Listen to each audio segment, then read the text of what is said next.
In the kingdom of Grandgai, a small magical city was raided by a flying creature that guarded a humanoid entity. The surviving mother and son tried to run away, but due to his fear, the son burst into tears on the spot. It was too late to run after that, as the huge fluttering monster caught up with them. The humanoid pointed his finger at humans and stated that the number of races should be minimized. The son hugged his mom tightly.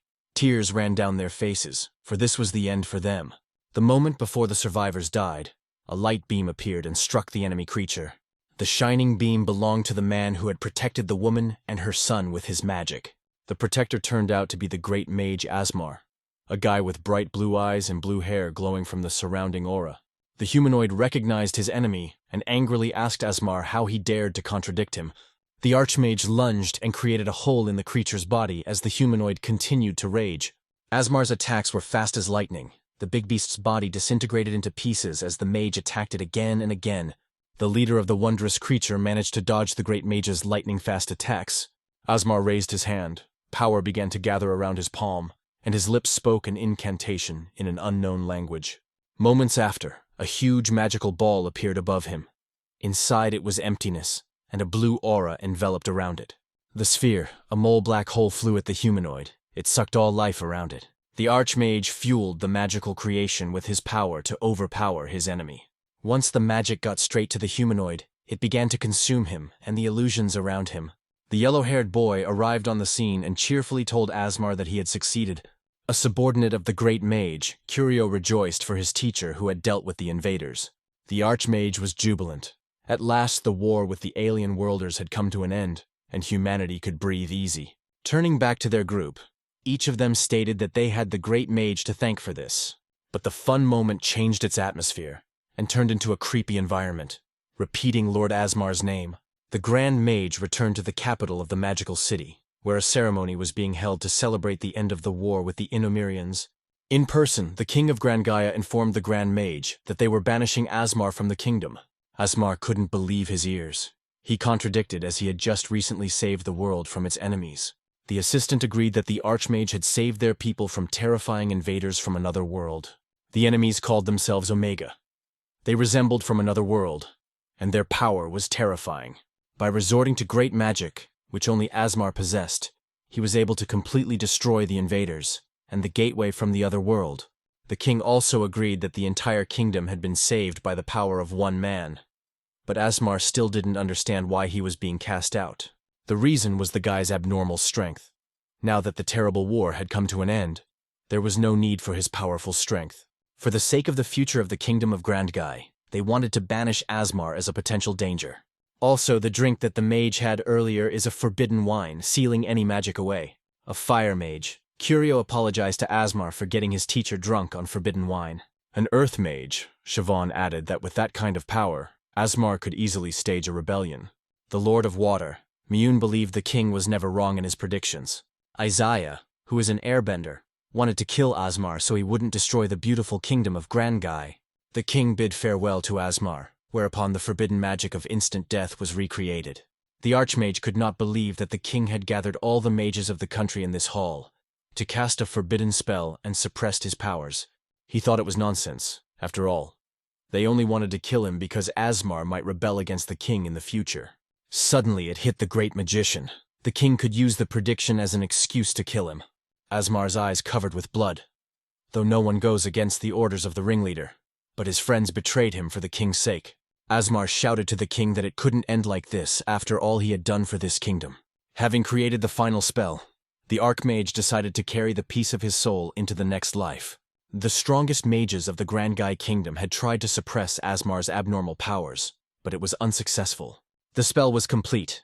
Aszmar transferred his soul into the eternal maelstrom that shone with his magic. After the death of the great magician, there was a time of peace. 3,000 years have passed since that time. While in his hospital bed, Aszmar opened his eyes and stood up, but he couldn't figure out where he was. Looking around, Aszmar's eyes came across a plaque with a name on it. Shioba Asuma. While the guy was speculating about what had happened, a group of doctors ran inside the office, for the supposed Shioba Asuma was in a vegetative state. The Archmage realized that the rebirth magic had been successful, and he could understand the speech of the people around him. Aszmar decided to first realize how much the world here had changed. so he wanted to find the largest library he could find. Applying a grain of his magic, one of the girl nurses had her eye color changed to be identical to the blue-eyed Aszmar's. The girl immediately revealed that first he had to leave the hospital, turn left and walk about 5 minutes to the train station. Thanking the girl, the teenager wanted to see if it was his stuff in the backpack. The girl confirmed that these things belonged to him. The head doctor could not understand at all why the nurse was answering Aszmar's questions. A little later, the Archmage found himself at the subway station, for the doctors were unable to stop him. Fumbling amongst Shioba's belongings, Aszmar came across a phone, which he considered a strange plate. Aszmar asked the nearest girl what the marvelous plate was. The astonished woman told him that he was holding a phone. Only the name wasn't enough, so the Archmage applied the analytical magic of analysis. He realized that the telephone was a kind of magic tool that gave him access to print and video material. Aszmar began to explore the phone and its features to make sure it was working and functional. Later, he took the subway, realizing that there was no need for the library. Thanks to the smartphone, Aszmar would be able to get basic knowledge. With this tool, it was possible to communicate with people over long distances and search for various information. 3,000 years ago, during the lifetime of the magician, there were no such blisses, and everyone made do with paper. The Archmage also noticed that magic had changed form and turned into a science, a very breakthrough pathway. Aszmar was disappointed that for the sake of such peace, he was risking his life against those these people had never even heard of. After a subway ride, the guy arrived at the rather modest room where Shioba Asuma previously lived. On the dresser was a picture of Shioba and his family. There were vases of flowers all around, and everything indicated that he had lost his family. Aszmar also saw an object on the table, which turned out to be a diary that the guy kept. Every page told of Shioba's suffering. No one could help him. His savings had been stolen and every day seemed like agony. Aszmar realized that the owner had ended up in the hospital because of this, and was living quite poorly. In the phone's initial correspondences, each of the participants spoke negatively towards Shioba. Noticing the title of the correspondence, the conference included students from Shibuya Magician Training High School. The next morning, Aszmar decided to go to school, but the students looked at him strangely. The surprised mage asked if he was expected here.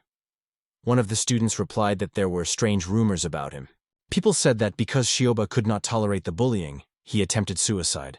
The conversation was soon interrupted. A stranger with brightly colored hair noticed Aszmar and went straight to him. The stranger had a big grin on his face, and behind the group of people, his name was Tennoji Kiryu. As soon as the Archmage spotted Tennoji, he thought it was the Fire Mage Kuryo. The bully thought it was an insult. He walked up close to Aszmar and wanted to clarify what he had said. Tennoji reminded him to keep Aszmar out of his sight, for his magic had almost finished the guy off last time. Creating a small light, the arrogant apprentice wanted to remind Aszmar of what happened last time. The Tennoji podlaces laughed at the guy keeping quiet under pressure from their leader. At that moment, the Archmage realized it all. Those messages that were written to him were from these people, and Tennoji was not Kuryo, only a likely descendant. Angry at the bullies, Aszmar saw this as the perfect chance to test how much magic his new body could withstand. He quickly put his fist behind his back, covering it with magic. At this time, Tennoji couldn't understand his opponent's intentions at all. Calmness shone on the Archmage's face as his fist mercilessly hit the red-headed mage's face. Tennoji's men turned on Aszmar, determined to avenge their worthless leader. The Archmage easily dodged the enemy's attacks. This body has a good compatibility with the magic element and perfect reaction speed. Next, the great mage tested the effectiveness of the spells by tossing the enemies into the air with ease. At this time, Tennoji stood up and ordered everyone to leave. Using modern magic, the bracelets on his wrists began to burn. Tennoji covered his body with fire and rushed to attack the very calm Archmage. The students noticed a bright flame. It was a forbidden spell that cannot be used in peacetime. As the flaming tongues approached Aszmar's face, he did not react in any way, and continued to wait. Putting his hand forward, Aszmar stopped the outlandish pillars of fire in one fell swoop. The barrier protected the Archmage. The flaming projectiles exploded, creating a small explosion. The partial veil ability pleased Aszmaru, as his magic is still excellent as well. The Watchers could not believe their eyes, for Tennoji's fire was extinguished by the Archmage's powers. Aszmar rushed forward, intent on testing the physical fitness of his new body. With lightning-fast movements, Aszmar easily beat up a group of past-life bullies. Tennoji was frightened, for before his eyes the former loser had beaten the elite of the school without a problem. He couldn't accept it after all. Some weakling like Shioba couldn't defeat an elite so easily. This was a turning point for the fire mage. His ambitions changed, and the fire intensified. With a shout, Tennoji changed his appearance, his entire body covered in flames and his eyes clouded with the desire to win. Aszmar knew this spell, for the man in front of him was a descendant of Curio, whose powers had been awakened by the stressful situation within him. The fire mage was not going to forgive his enemy, for his fist was already rushing at the Archmage. Aszmar touched Tennoji's fist. Reversing the passage of time, his enemy's power was stopped. Tennoji's face changed, the recent temper of victory abruptly disappearing, as did his fire. Aszmar guided his hand to the guy's face and gave him a flick of devastating force. After the battle, the Archmage concluded that his body had perfect magical potential, but was slightly lacking in physical strength. 3,000 years ago, Aszmar was banished and killed. But his magic of rebirth worked and brought him back to life. Shioba Asuma's soul had already left his body, so the shell was empty to Aszmar. The Archmage has had this life, but now no one else will be able to humiliate him in this world. Aszmar decided to take revenge on all the ancestors of those who betrayed and banished him from his kingdom 3,000 years ago. Looking at the table, in addition to the books and notebooks, there was a strange object there that raised a couple questions. The girl sitting next to her, Shinomiya Riri, revealed that the unidentified object was a smart rod. Aszmar hesitated, and the girl added that the smart rod was a device for quick activation of modern magic. Modern magic is the long result of the fusion of future technology and old magic. As the teacher chatted, the Archmage realized that the magic of his era was considered ancient magic. With the advancement of science, the use of modern magic has become taken for granted. The theory of modern magic is built around systems and theories that Aszmar is not familiar with. The protagonist picked up his pen and realized something. Because of the big differences between the theory of modern magic and the theory of lost ancient magic, he had an idea. This idea was to create an entirely new kind of magic through the two available. The protagonist was an expert in ancient magic, and modern magic had yet to be learned from the beginning. By taking the best of the two theories, the Archmage will be able to create an original hybrid of magic that only he can control. When the office was empty, Aszmar thought the lectures were over, but Shinomiya said that they weren't. Aszmar got to the monthly testing that everyone went to the schoolyard for. The events moved to the school stadium, the site of an important test. Teacher Todo George revealed that based on the results of this testing, they will determine which kara suits the students best. The Archmage had no idea what a kara was. Shinomiya noticed his surprise and offered to explain the concept of punishment.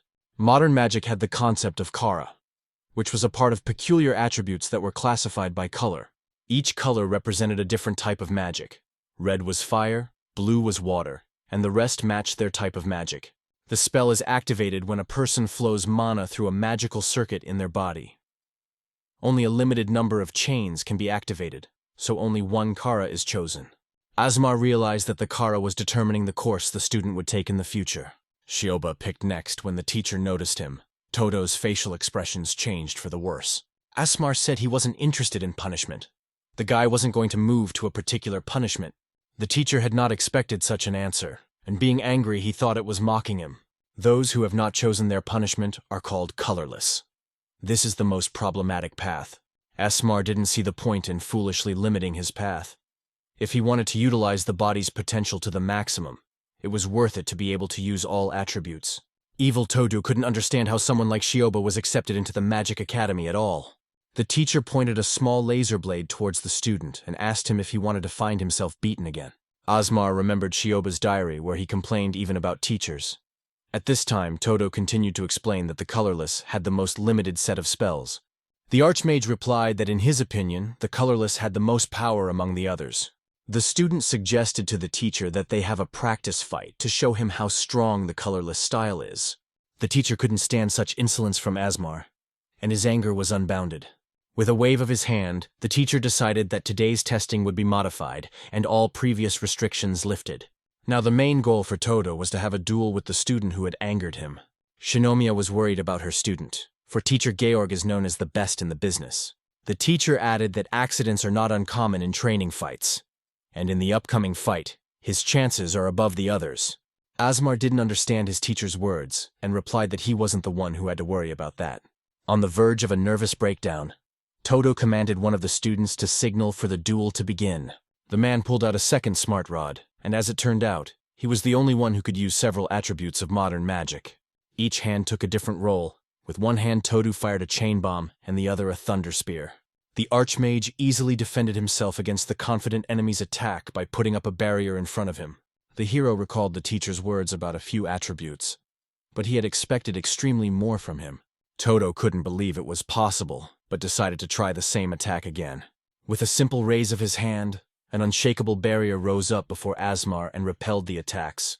The teacher's confidence had clearly fallen, he continued, desperately attacking, asking questions. The protagonist began to walk forward, this time using his fingers to break Todo's dual magic. Todo was terrified. He yelled for Aszmaru to stay away and defended himself with a handy potion. The Archmage touched the teacher's smut rod, which immediately began to disappear for a mysterious reason. The main character put his hand on Todo's shoulder and used force, sealing him into the ground. Aszmar ordered Todo to recount all his deeds that he had done towards Shioba. Aszmar also threatened the teacher that if he did not do so, he would be wiped into dust. Todo immediately blabbed that he saw him being bullied first, but did nothing about it. And when Shioba came to the teacher for counseling seeking help, Todo beat him up. The students were stunned. Some immediately ran to report it to the principal. Aszmar let go of the teacher. A desperate Todo failed to stay on his feet and fell to his knees. With a pleased expression on his face, the Archmage ripped off the Academy's emblem and declared that this was how Todo lost to the colorless one. Aszmar was looked at by the students. They were at a loss as to what had happened to him in the last couple days. While everyone stared at him in silence, the Archmage decided to break the silence and spoke to Shinomiya. Aszmar valiantly thanked the girl for explaining everything to him and helping him out. Shinomiya got very embarrassed, but eventually said that it wasn't hard for her to do it at all. Aszmar offered the maiden to keep him company, which to the girl seemed like a date offer. Though Shinomiya was famously shy, she decided to accept Aszmar's unexpected offer. A little while later, the girl became a guide for the Archmage, pointing out the club and personal rooms. Aszmar understood how the academy worked, apologizing to Shinomiya for giving the tour. Shinomiya didn't think it was a problem, but she was actually expecting a different proposition altogether. And finally, the boys came to the magical research room. The academy had put in all the work, and students have the rights to use it if they apply for it. Aszmar thanked the girl. He said he understood, and Shinomiya's help had practically saved him. The Archmage's countenance transformed. He said he would definitely repay this favor to Shinomiya. Suddenly the girl had a strange question. She wondered if Shioba was really herself. Such a strange question came because of the guy's strange change of atmosphere and behavior. Aszmar replied that he had just come out of his coma today and his memories were still confused. The girl was quite perceptive, but the Archmage had prepared a quality lie in advance. After dispelling doubts about his identity, Aszmar decided to go about his business. The Archmage went to the magical research room, which was tightly sealed off. Raising his hand, an abnormal sign appeared on it that headed for the door. Aszmar found himself on the other side of the door, with a view of the room of research in front of him. By touching the table, the protagonist used ancient analyzing magic. The device could be useful for fusing ancient and modern magic and developing a whole new magic. Aszmar decided to postpone his endeavor of creating new magic until the next day. As soon as the guy walked out of the magical research room, he was greeted by a stranger. Aszmar couldn't sense the presence of the guy in front of him and asked him who he was. The stranger introduced himself as Katakura Izaya, which came from the S4 class. Katakura revealed that the S4 class is the strongest 4 of the entire academy. The guy thought it was amazing that Aszmar had defeated Kiryu, who was from the elite, so also being colorless. Katakura admitted to himself about wearing Kiryu and his strange antics in front of the others. Therefore, Katakura wanted to befriend Aszmar after his interesting display of himself. The protagonist had nothing against the offer, so he had no problem extending his hand to the guy. During the handshake, Aszmar felt a strange sensation like a tremor between the guy's hands. Aszmar realized it was a weak spell, but Katakura didn't use Smart Rod. Apparently, the guy was a descendant of the Wind Izai. The Archmage was curious as to how Katakura was going to interact with him, so he decided to take that gamble. The next morning, Aszmar came to the staff office and submitted an application for review. The student's request was approved. He could use the equipment for 3 hours. When class was over, Aszmar went to the magical research room. Aszmar lived in an era when ancient magic was used. Only those whose bodies were highly compatible with mana could use secret techniques. The principle of the secret technique was that the body collected mana particles from the atmosphere and concentrated them inside the magic core. To activate the spell, the mana within the magical core had to be shaped into a form. The process itself was unstable.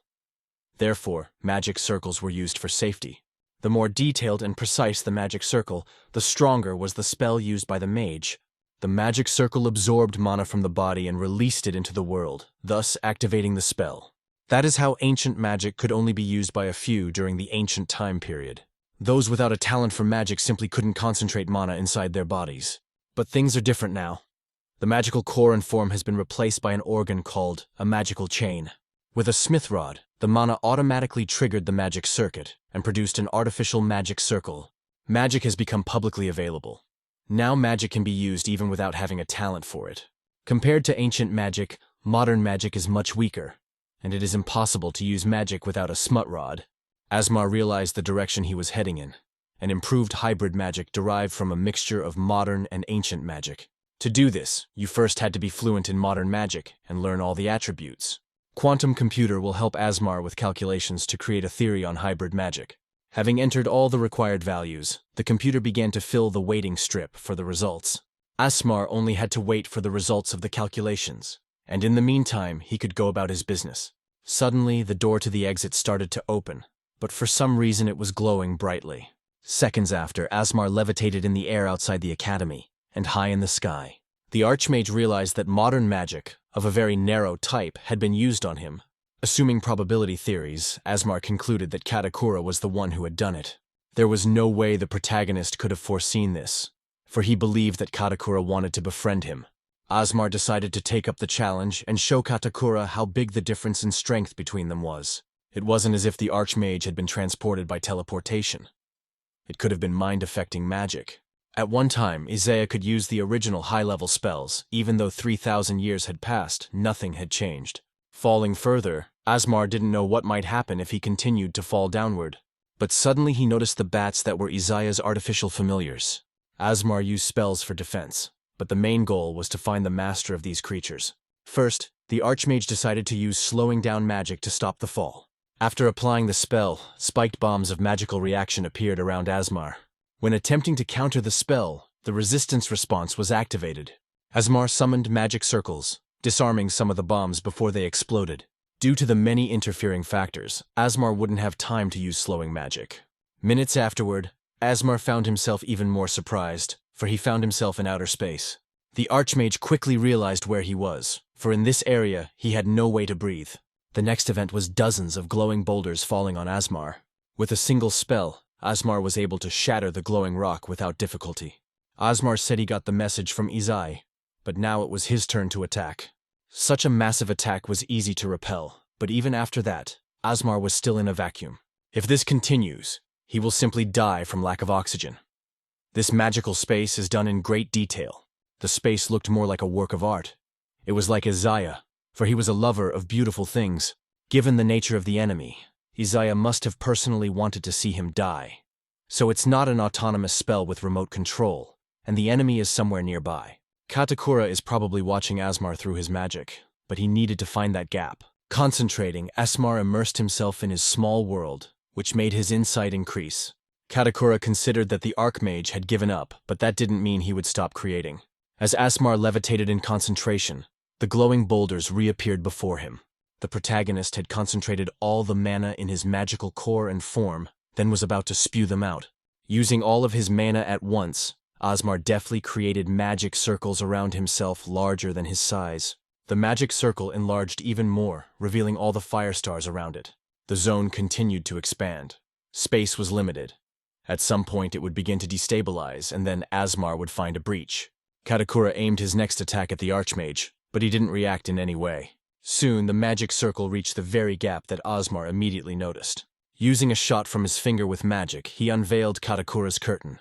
As soon as the Archmage broke down the wall of this universe, he found himself once again in the magical research room. Aszmar realized that it was a spell to distort a person's perception after all. The protagonist flew outside and spotted Katakura sitting on the roof of the academy.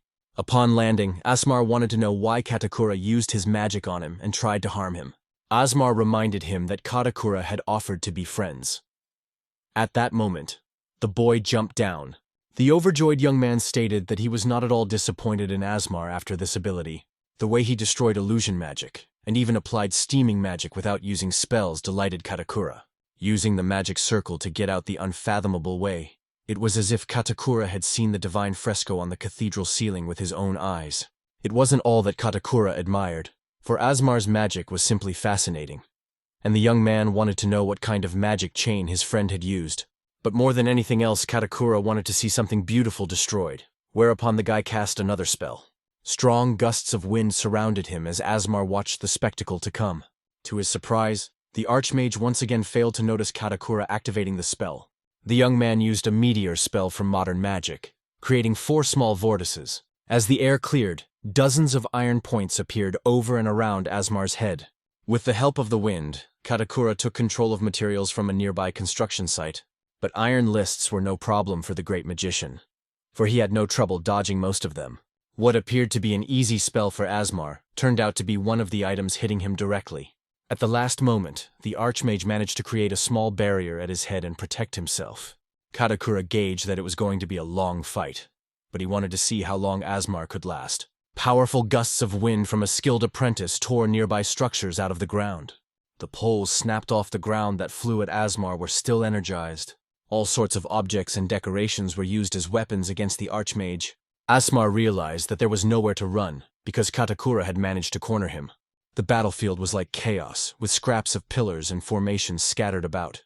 But even so, the protagonist could force his way among concrete and iron obstacles. The debris hindered the Archmage in every way possible, and Katakura continued his onslaught of wind currents. The atmosphere seemed impenetrable, the enemy mockingly asking if Aszmar had reached his limit. When Aszmar raised his head, his surprise was unparalleled, for there was an airplane above him. Katakura stated that this was his world, and there was nothing more beautiful than his weatherfall spell. The young man began to watch the great magician's next action against the airplane. Katakura simultaneously motivated and taunted Aszmar to enjoy his art. The protagonist knew what to do. Waving his hand, he was sure of the success of his move. Katakura wondered, for he himself could not understand how Aszmar had managed to undo his spell. The plane did not reach the ground in time and exploded straight up in the air without hitting the Archmage. Aszmar realized that after so many attacks, the falling plane was just an illusion. Suddenly, in Aszmar's hands was a certain plaything that Katakura threw before anyone could see. Each time Katakura wondered more and more, for throwing the needle was his last hope. Aszmar realized even from the beginning the weather spell was just a distraction. First the beams, then the telephone poles, and towards the end, the illusion of a falling airplane. Katakura tried to create a gap in his defense to launch tranquilizer needles at him. This was a real attack.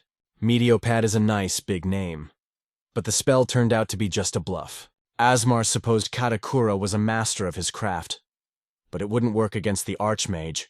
The young man couldn't believe it, for not a single mage had yet been able to see him activate the spells yet.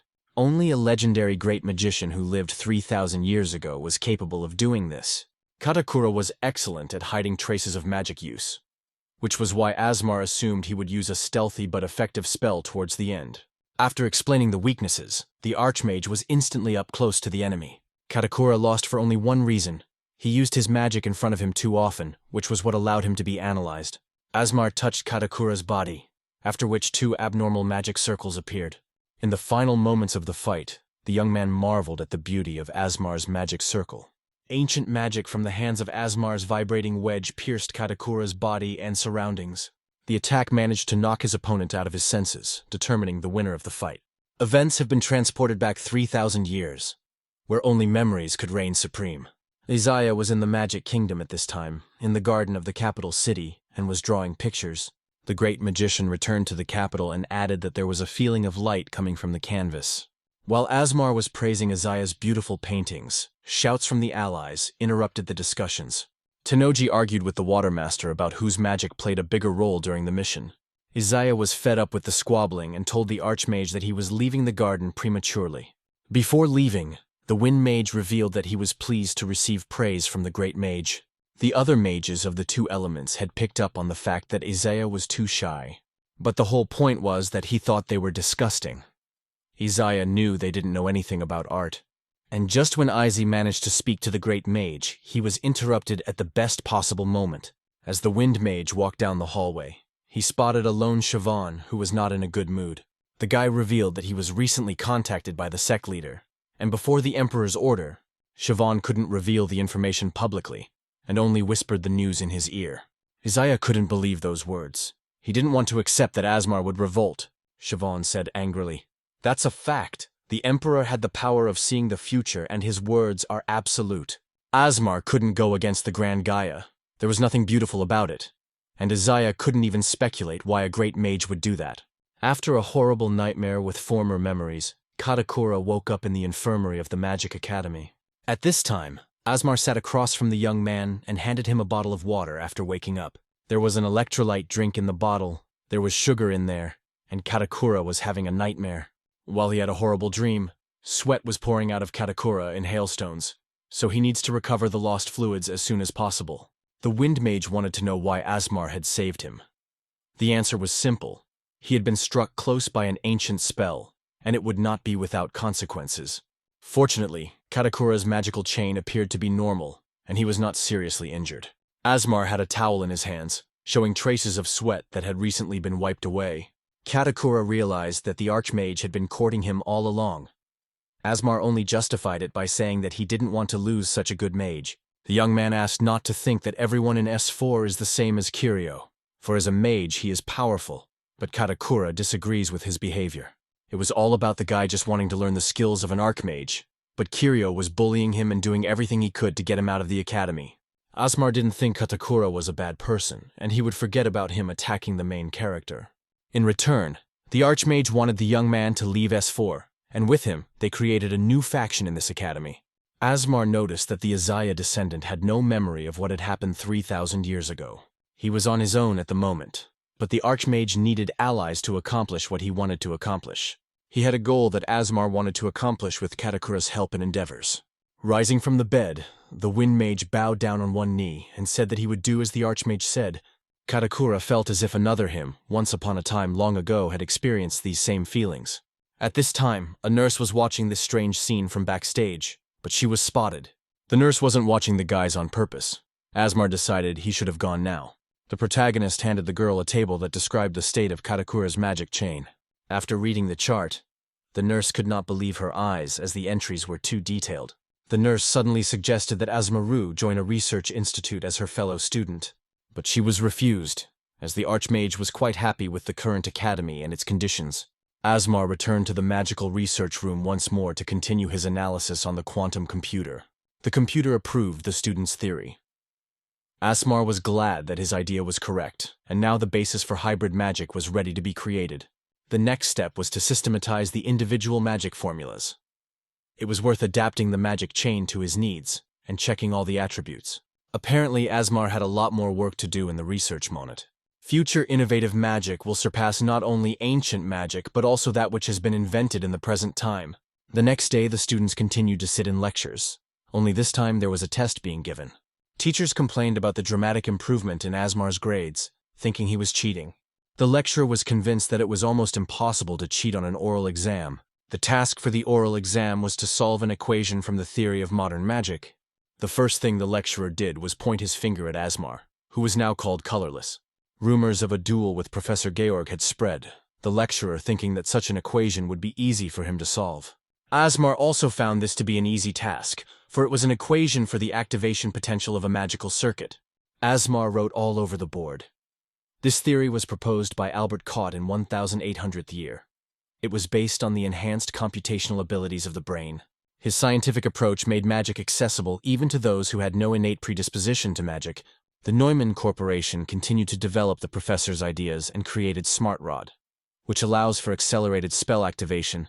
Aszmar finally stunned the lecturer by pointing to his pocket where the SmartRod was located. In the eyes of the lecturer, the student appeared to be a genius, as it was a question from Tokyo Magic University. Returning to his seat, the Archmage also remembered that he needed to reapply for the magical research room. When the time came for lunch break, the students surrounded Shinomiya, for she was the only one who interacted with Shioba. Aszmar walked into the office. The students immediately turned their attention to him, hoping that Shinomiya would help build a rapport with him. The girl asked the Archmage if he was free after school. After all, they could go to a magical cafe. The students agonizingly waited for an answer, hoping for Shinomiya's success in convincing Aszmar. With a smile on his face, the cute guy said he agreed to go with the others to the cafe. Happiness descended on the students, and thanks for their help poured in the girl's direction. Someone was watching Aszmar from the window. taking note of his beautiful facial features and particularly kind character. This person turned out to be a descendant of Myun, a water mage. She wanted to destroy all the great mages' happiness. The students arrived at the magical luminous cafe, the group asking Aszmar various questions. Shinomiya interrupted the kids' interest and asked the students to take turns asking questions. Aszmar still began to answer the students' questions, though they were extremely numerous. The last question wanted to know who Aszmar's best friend was. The Archmage answered that it was Shinomiya. The girl got angry thinking it was a hoax and accidentally spilled hot coffee on herself. Aszmar was thrilled, apologizing to Shinomiya, for she had scalded herself because of him. The topic of conversation came up over the fact that many were jealous of Aszmar's success, even though they were not the elite of the academy. The students also had a slang word nerd, which meant unwillingness to learn, work, or train. But Aszmar was more suited to the other meaning of nerd, an unusually, uniquely rare talent. He was quite quick to accept the praise from the students, extremely surprising Shinomiya with this approach. Before the end of their walk together, the students offered to exchange contacts, which Aszmar didn't object to. The student was being watched from various angles, one of whom reported on the phone that he had left the cafeteria. Aszmar heard the spy, while Shinomiya continued to thank him for the agreement. Asking the girl to be quiet, Aszmar smelled something was wrong, then turned around. Many more students appeared behind the Archmage, forming a circular assembly. When the car pulled up, the students lined up in 2 rows, making room in the middle. Out of the car came a pink-haired guy who was popular, for he was from the S4 class. The guy introduced himself as Fukata Shion, which was the head of the Academy Club Association. Aszmar got a strange sense of déjà vu, for the person in front of him seemed to be a copy of Siobhan. It was brought to Fukata's attention that Aszmar was taking care of Katakura when he got to the infirmary. The club association executive was grateful for the act of kindness, but he must defend the honor of the S4 class, so based on that, Fukata had the urge to invite Aszmar to a magical duel. Among the line students, one of them happened to be the girl that was watching what was going on. Aszmar turned to Shinomiya, for he did not know the concept of magical dueling, so he needed clarification. Fukata couldn't let the malicious elements continue to do whatever they wanted to do. Raising her blade, the aura released from it and hollowed the surrounding air. It wasn't magical trace and bloodlust. It was all converging with the concept of battle aura. What was also interesting was that Fukata directed his battle aura not only at Aszmar, but also at the students. That was the plan. He took hostages, so Aszmar definitely couldn't refuse the duel. Siobhan had always tried to perfect not only magic, but other useful skills as well. The former memories brought a smile to Aszmar's face, and he decided to agree to a duel with Fukata. The guy turned around and announced the terms. The duel would take place the next day at 8 in the morning at the Academy's central arena. The Archmage realized that the lad had at least another 10,000 years to train before attempting to challenge him. While Aszmar slept peacefully, strange rays of light appeared right in front of his face. Suddenly he was in his past body, while in the inner world, it was a conscious dream. This topic came up in class. It happened during the deep sleep phase. A person could partially control his or her sleep and dive into the depths of his or her subconscious mind. Aszmar decided to try out this theory, with the goal of finding the past owner of his current body. When he was reborn, he noticed a bit of still mana deep within the magical chain. Aszmar decided not to use it, but to store it in his body. With this mana, he will be able to find residual traces of the original owner of the body. With this method, Aszmar will be able to find the remnants of Shioba Asuma's past thoughts. He would use magic to try and shape his thoughts. But Aszmar had never used ancient magic in such a way. He took soul manipulation and hypnosis with a factor of 76 as the basis. It would be based on 2 templates, after which it was necessary to draw up a magic circle pattern. Spiritual Realm is a new spell that can be used inside a dream. Aszmar was the only one who would use this method. After saying that, a couple of magic circles appeared. The magic joined at one point. The personification of the orb manifested Shioba's shadow within it. Shioba woke up. He was scared but couldn't realize where he was as he looked at a joyous Aszmar. The rescue was successful, but Shioba continued to be afraid and struggled to realize anything at all. The young man didn't understand anything. He suddenly fell to his knees and held his head in pain. Aszmar realized that synchronization with the original body owner's memories had begun. Shioba was in his room and tried to commit suicide. He then lost consciousness and ended up at Shoto Hospital in Shibuya. There Shioba lay in a coma and didn't wake up, which shouldn't have happened before Aszmar showed up. The Archmage apologized for using Shioba's body, but the boy was fine with it. Shioba didn't regret it, as he would never wake up anyway and lay in the hospital as a vegetable. He was left with only one question: why 3,000 years later, Aszmar was reborn in his body. Aszmar revealed to Shioba everything that had happened in the meantime, which left the young man in complete shock. There was no limit to the shock as Aszmar easily dispatched Tenoji from S4 and Professor Georg. The latest shocking news was that he would have a duel with Fukata from S4 the next day. Shioba considered himself the most ordinary student, that he shouldn't have gotten so much attention. Though it didn't matter anymore since Shioba was dead and he couldn't make any decisions. While he was in a coma, he had a dream. Shioba was floating in the darkness, and the stars were falling in a stream beside him. They were all being sucked into a huge black hole. In this dream, he was all alone. Then Shioba noticed a glow. It flickered so brightly, and for some reason it seemed to him as if it was resisting something, and in great pain. If that light didn't want to be swallowed up by darkness, then Shioba decided to take that place. The guy considered himself a failure, through the fact that he couldn't follow through on anything. Shioba was glad that his body belonged to Aszmar, and perhaps it had been meant for him all along. Aszmar replied that this was not so. If there were no Shioba or him in the world, then the present Shiobana would never have existed either. So now this story did not belong to Aszmar alone, but to him along with Shioba. Aszmar wanted to fulfill Shioba's wish, which the young lad was genuinely happy about. He had no idea how he could be of use. For Aszmar was a legendary great mage who lived 3,000 years ago. The protagonist wanted to know from Shioba what a certain coffee name he heard in the cafe meant. The problem was that Lily said it so fast that Aszmar couldn't make it out. As the guys continued to dialogue, Shioba's foot began to slowly dissolve away. Aszmar realized that his body was beginning to wake up, so the time for dialogue was coming to an end. Shioba thanked the Archmage for bringing him back to life, and now he would be where their history together would take them. Aszmar didn't manage to finish the dialogue as he wanted to, because Shioba disappeared so quickly in front of him. Even though they were residual thoughts of the body's owner, Aszmar wanted to spare him from regrets. 3,000 years ago he had already broken one promise, and he would not do it a second time. Inside the house of Fukata Shion, Shibuya neighborhood, a guy was meditating in the courtyard in front of the crystal. It was Orihal nitrite of Urusite.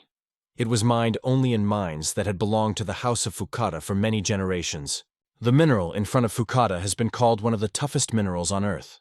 The guy practiced cutting the crystal in front of him, giving it a straight cut. A deft swing of the sword was able to cut the strongest material of the entire planet into 3 pieces. While Fukata was practicing, there was a girl who was asked to stay out of the yard. Another S4 member, Mizuhara Mune, revealed that they had an emergency situation. 30 times stronger than diamonds and 100 times better mana conductivity than iridium. This rare mineral has been used for 17 generations in the production of smart rods. Mizuhara couldn't believe that Fukata was using the orichalcum as a training doll. The guy had seen the video from Mizuhara. He still had a hard time believing that Aszmaru had managed to defeat Tenoji and Katakura. Fukata made it to S4 on the recommendation of the academy director, but Tenoji and Katakura made their way to the elite by their own efforts. The S4 team members epitomized the very best students in the entire academy. Fukata wasn't about to let someone who challenged the prestige of the entire academy go unpunished. Mizuhara had a point, but if Fukata looked down on him just because Aszmar was colorless, she would regret it greatly. The guy was confident of his victory because of the secret magic sword techniques that were passed down in the Fukata family. The moon oath came out of Fukata's mouth. Whatever Aszmar was using wouldn't stop him. The prestige of the academy was more important than a single human life.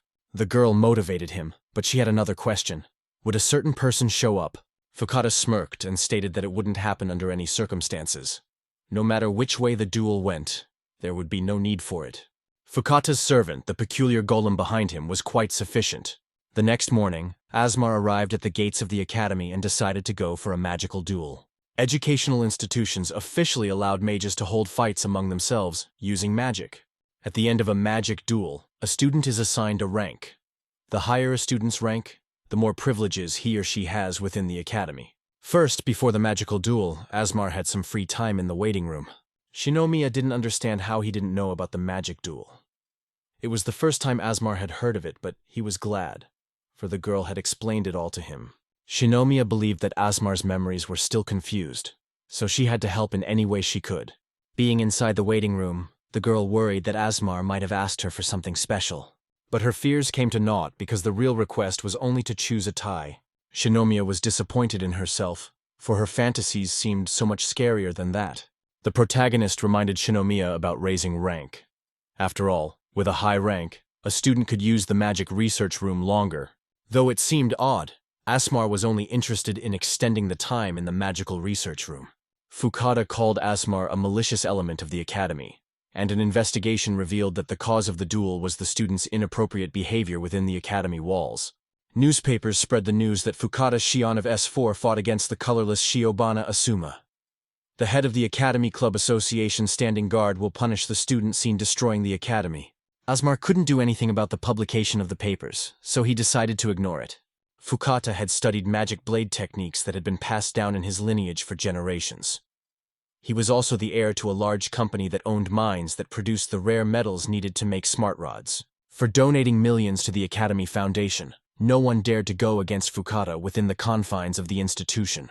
In Shinomiya's words, even if Aszmar had a reason for his actions, Fukata would just make it look like it was his fault. Aszmar didn't care about that at all. He just wanted to know how his tie looked and how well it was tied. Finally, it was time to go to the duel, and Shinomiya couldn't tell if he was listening to her at all. On his way to the arena, the apprentice met Katakura in the hallway, who told him something.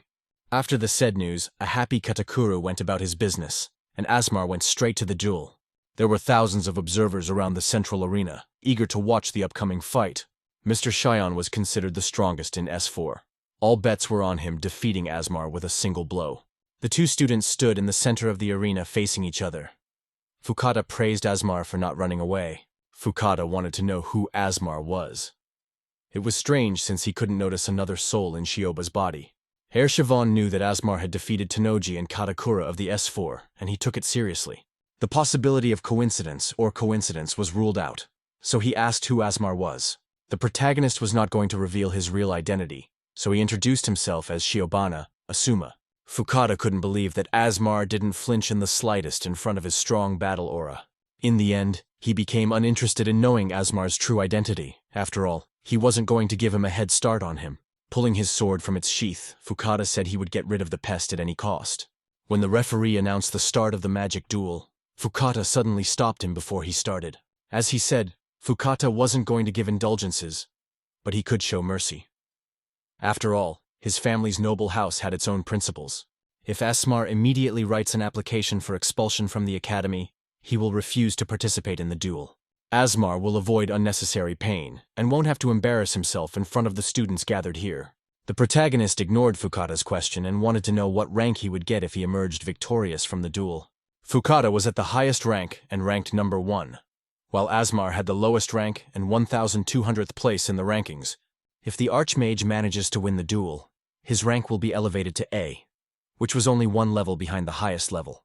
Aszmar told Fukata that if he raised him to S rank, he would refuse to participate in the duel, and the guy would avoid unnecessary pain and embarrassment in front of everyone. Mr. Cheyenne got angry and said that he hadn't come across such empty-headed enemies in a long time. Since Fukata is Siobhan's rebirth, if Aszmar let his guard down, he risked losing the game. He decided to use the ancient magic to its fullest, creating magic circles of a darker color. This was the first time the students had seen such a magic circle. It was not even on the information-based list of circles of modern magic. Aszmar pointed his finger at his opponent and fired with such destructive force that the speed outpaced sound. Fukata didn't flinch. With a slight movement of his foot, a stone wall rose up in front of him, protecting him from the attack. It was an auto-protection of earth magic, scattered in advance across the arena in the form of sand soaked in magic. Even 3,000 years ago, the earthy Siobhan approached everything thoroughly and calculated every move. Fukata knew that according to reports, Aszmar was using an unknown type of magic, but it wouldn't work on him. The confident guy was going to end his duel with Aszmar with just one punch. Fukata used an unusual weapon that combined a smart rod and a blade. His enemy was able to cross the battle aura and barrier spells of the earth attribute, so that they complemented each other. Absolute space was an inviolable rock. If Aszmar attacks, Fukata will simply repel his attack, and then launch a successful counterattack. Aszmar immediately realized the plan of action. First was to destroy Shivan's absolute space. Fukata thought Aszmar was a dirty harmony-disrupting pest who showed up at a prestigious academy and stirred everyone up. He trained, practiced, and tempered his spirit daily. As a magical swordsman, Fukata had no equal. The swordsman took a stand. He was sure there was no way Aszmar could stop his sword. The floor beneath the protagonist's feet changed abruptly. Now there was dirt and hands that grabbed Aszmar's arms. The Archmage knew this delay spell. This skill took away the opponent's chance of evasion. Fukata used the secret technique of the House of Fukata, the magic blade of the full moon. Mizuhara knew that that blade could shatter even the strongest metal on Earth, so Aszmar had no options for action. The protagonist tried to tie the tie correctly, but it was worth taking it off because there were no other options available. Aszmar used ancient tempering magic and created a sharp magical metal in the form of a tie blade. The previously ordinary tie turned into an iron point, which easily blocked Fukata's kick. The power of the blade was immense, and stopping the blow with a tie was too surprising a move to make. The ancient magic of particle veil destruction dealt with the sand that held Aszmar's feet together. Seconds after the next spell was used, Aszmar suddenly disappeared, surprising his opponent. This time, it was Aszmar's turn to attack the Academy's confident best swordsman. Fukata took a stand. Absolute space appeared around him, and an Aszmar attack was to be expected. The protagonist decided to attack from behind, but Fukata already smelled an impending attack thanks to his zone. Aszmar's attack was unsuccessful, and it was the swordsman's turn to counterattack a sure move. Another hand created from the sand came out of the ground, grabbing Aszmar's magical blade. The magical blade of the full moon swung once again in the arena to slay his opponent. The Archmage let go of his blade and dodged the slashing blows with easy movements. Fukata noticed that Aszmar was going into battle empty-handed and considered it pure suicide. The protagonist continued to run into battle. Multiple sand hands appeared to attack. Bursts of magic disarmed the sandclots, and Aszmar continued to rush towards his enemy. The tie changed its shape again and began to transform into an iron magic blade. Fukata did not expect this attack and barely had time to block the piercing blade. The second blade proved to be Aszmar's trump card in the battle, for it caught Fukata off guard. Shinomiya remembered the ties Aszmar had picked out. As it turned out, he had taken two together. The Archmage said he wasn't going to get a second blade in this fight, but Fukata proved to be an excellent warrior. The swordsman also praised Aszmar, for he was the first person to get close to him in battle. And thanks to the Archmage's excessive power, Fukata decided to reveal another secret technique to him. The blade rose to the moon, the magical blade creating a misty full moon spell. With a sweep of his sword, a blinding light was behind Fukata, sharply blinding Aszmar. The swordsman used the second part of the spell, the shining blade rushing at Aszmar, revealing a large moon behind him. Mizuhara knew this secret technique. First, the blade would destabilize the opponent, and then pierce through them. From the student's point of view, Fukata's sword managed to pierce through Aszmar's body. The swordsman decided to back up his secret technique with another blow, a moon crater explosion. The binding of Fukata's two techniques combined the best techniques of his family, creating a powerful explosion. There was a hole in Aszmar's clothing. He weakened and was thrown to the ground from the impact. The excited students thought that this time Aszmar had lost, for he was lying on the ground, unmoving. Fukata thought that he had overdone his attack and accidentally killed Aszmar, so he asked the referee to check it out. Fukata also admitted that it was manslaughter and he agreed to be punished, but the expression on the judge's face quickly changed. Aszmar stood up, not a scratch on his chest, and his face became many times more serious. The swordsman didn't think it was possible after all. The secret technique was supposed to kill Aszmar. The protagonist admitted that he reported a serious mistake thinking he was being serious. In the end, the Archmage underestimated his opponent, even though it was a descendant of the Earth Shivan. But now, things would be different. Aszmar had decided to really fight the enemy in earnest. Fukata decided to use the secret technique once more and finally destroy his enemy. Shioba's body has perfect mana compatibility, but the physical stats are weak. Shiwan's strike had done heavy damage. It was no longer possible to drag out the fight any longer. We had to neutralize Shiwan's descendant as soon as possible. The Archmage used a spell and created a dozen black-colored magic circles around himself. The core of mana from ancient magic and the magical chain of modern magic allowed for the continuation of the quickly concentrating mana, then squeezing it to create a small clot of force. By placing such a clot of mana in your body, you can temporarily improve your physical stats. This was the first time Aszmar had used a special physical enhancement spell, but it was quite simple. Still, a fight with a serious opponent is the best environment for development. It forced the brain to build new theories that could be immediately put to the test in practice. Fukata saw this moment as the perfect moment to attack, quickly rushing in to finish the secret technique. At a moment like this, there was no need to be distracted. The swordsman's eyes were filled with determination, and he shouted that this was the end. But after the sword strike, Fukata didn't hit anything and Aszmar was easily behind him. The swordsman couldn't believe the man could move so fast, exceeding his reaction time. That wasn't a problem, as Aszmar had entered the death zone, so now the servant could spring into action. The servant was engaged. Another sandy hand crawled out of the ground and grabbed Aszmar's legs. Fukata was once again confident of his victory as his opponent was now unable to move. Filled with power, the Archmage became many times stronger. He easily lifted the servant's hand from the ground. The protagonist was so strong that he was able to lift a golem larger than his size with one hand. The golem unwound in Aszmar's hands, whereupon the Archmage threw the huge creature down. As the servant crashed into the wall, Aszmar's power was so great that the golem shattered into pieces. The Archmage said that now Fukata could not use the help of the familiars, nor intercept attacks. Aszmar started walking towards Fukata. The aura hollowed out the surroundings, and he declared that this was the end of it. The swordsman couldn't believe it after all. He is the best in the Japanese Swordsman Association and the heir to the House of Fukata. At the last moment, Fukata shouted that it couldn't be, for the guy wasn't going to accept defeat. 3,000 years ago, Aszmar spotted Siobhan at his work, noticing how hard he was trying. The Archmage glanced at the work and realized that Siobhan was working on a new magic to unlock the inner potential that would help increase the amount of mana absorbed by the body tenfold. However, this had a side effect. The mage could go into a state of uncontrolled aggression. Improvements are still needed for this magic, but you need to test the effect on a human body for more accurate data. Aszmar understood the danger of this experiment, which needed a candidate to be a test subject.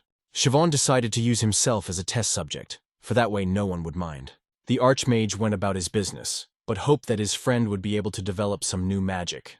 Fukata couldn't control it, but the very magic Siobhan was starting to come out of him. The glasses were broken, and Fukata's eyes began to glow differently.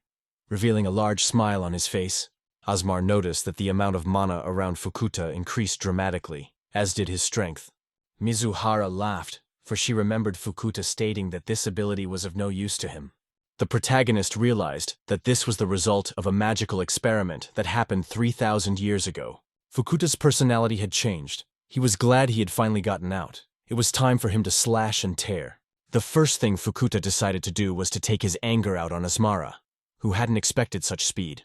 But the swordsman's magical chain pulsed with an overabundance of mana. It enhanced his physical stats. Fukata swung his sword. His strikes were deft. Aszmar had time to jump up for a dodge. But even as he dodged, the swordsman's attack managed to hit him, leaving a wound on his knee. Fukata continued to attack, but Aszmar sped up his movements to dodge it. The Archmage rejoiced, for Fukata had almost reached the power of the original Shivan land mage. If you bring the new incarnations of those magicians to the brink, they awaken the power of the past in them. But even under critical conditions, all of these mages were far from the level of the great mage Aszmar. Fukata soon had him stumped, and he remarked that he couldn't keep running around the room now. Siobhan's attacks weren't spontaneous. It was all about backing the great mage into a corner. Even while in a berserk state, Fukata is still able to think tactically. The night procession of demons created many long-range attacks that flew at Aszmar. Fukata's spell was meant to kill instantly. He unleashed 100 different blows at a time. Aszmar wasn't sure what would happen to his body if any of these attacks hit him. The Archmage's confidence had not fallen, for even so, he was far to the level of the great Aszmar. For the students, it all happened in an instant. They couldn't understand the full picture. The night procession of demons was approaching their goal. Taking advantage of the moment, Aszmar quickly constructed a magic circle. This circle was created before Fukata's attack. It was a huge, voluminous magical barrier. The swordsman's attack made contact with a giant magic circle that looked like a lens. The lens installed by Aszmar contained more than just an analysis spell from ancient analyzing magic. In addition to this, the barrier spell combined one of the great magician's new developments. When an object touched the lens, it turned into pure information that was transmitted directly to Aszmar's brain. With the spell of accelerated calculation, a rapid analysis was performed. The speed of this process is comparable to the speed of light. Huge amounts of information from the lens being analyzed in the great magician's mind. Calculations were made. It took Aszmar less than 1/10 of a second to complete this process. Multiple attacks continued to rush at the Archmage, which he was about to block. Each of Fukata's attacks turned into a math calculation for Aszmar, and he had to calculate all of them. The Archmage simply shook his arm and easily repelled the smashing attacks of Fukata's blade. Aszmar realized that this was his last secret technique. Now all the swordsman had to do was fight in a bilge fight. With his next attack, Fukata rushed into melee range and struck with his sword, but the great mage grabbed his blade with his bare hands. Interlocking his fingers, Aszmar managed to split Fukata's blade in two without difficulty. Aszmar jumped into the air while Fukata tried to figure out what had happened to his blade. An elbow strike hit the swordsman's face, creating a surge of battle aura around him. From the impact, Fukata fell to the ground, a broken blade appearing in front of his face. The great mage declared to Fukata that if he did not surrender, he would try his own sword on his own skin. The boy realized the danger to his life, so he decided to surrender. The audience shouted loudly, cheering Aszmar's victory.